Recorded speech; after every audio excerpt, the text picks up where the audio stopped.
Last ২-৩ দিন আগে আমি একটা ভিডিও বানাইছিলাম যেখানে দেখেছিলাম ৪ ঘন্টায় আপনি কিভাবে একটা উইনিং কনটেন্ট বের করবেন।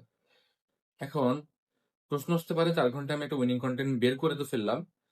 আমি এখন যখন ভিডিওটা বানাবো তখন তো আমি হুবহু কপি করতে পারব না। তাহলে আমি কিভাবে করলে আমার ওই কনটেন্টটা কাজ করবে?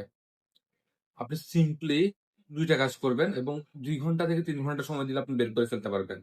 সে ২ টা কাজ কি জানেন? ১ম কাজ, আপনার Facebook এ যে কম্পিটিটররা এড চালাইছিল ওদের কমেন্ট বক্স গুলো দেখবেন। পুরানো এড গুলো। কমেন্ট বক্সে এগুলো অনেকে অনেক রকম কোয়েশ্চেন করছে। এই কোয়েশ্চেন গুলো লিখে রাখেন।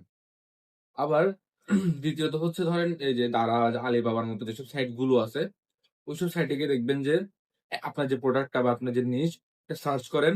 করার পর যে প্রোডাক্ট গুলো আসবে ওগুলো কমেন্ট বক্সে যান। কমেন্ট বক্সে দেখবেন অনেকে অনেক ধরনের রিভিউ দিছে। অনেকে চাওয়া পাওয়া গুলো বলছে, পেইন গুলো বলছে। আপনি ওগুলো লিখে রাখেন। এবার আপনি আপনার প্রোডাক্টের কনটেন্ট যখন বানাবেন, ওই পেইন গুলা ধরে, ওই ওয়ার্ড গুলা ধরে কথা বলেন। তখন দেখবেন মানুষ বেশি রিলেভেন্ট করতে পারবে। আমাদের সমস্যা হচ্ছে আমরা একটা প্রোডাক্টটা নিয়ে আমরা যে পেইনটা খাচ্ছি সেটাইকে পেইন মনে করতেছি। কিন্তু কাস্টমারদের আরো বিভিন্ন ধরনের পেইন থাকে। আপনি ৫, ১০ টা, ২০ টা, ১০০ টা পেইন যখন বের করে ফেলবেন, তখন আপনার কনটেন্টের মানে অভাব হবে না। অনেক কনটেন্ট আপনি করে ফেলতে পারবেন। সো খুব সহজ একটা ট্রিক্স বলে দিলাম। উইনিং কনটেন্ট ও বের করে ফেলতে পারবেন, উইনিং কনটেন্ট স্ক্রিপ্ট ও বের করে ফেলতে পারবেন। এরপরেও যদি আপনার মনে হয় যে আপনি পারতেছেন না, কিভাবে আপনি কনটেন্ট করবেন, কিভাবে স্ক্রিপ্ট লিখবেন, এসব আপনি পারতেছেন না।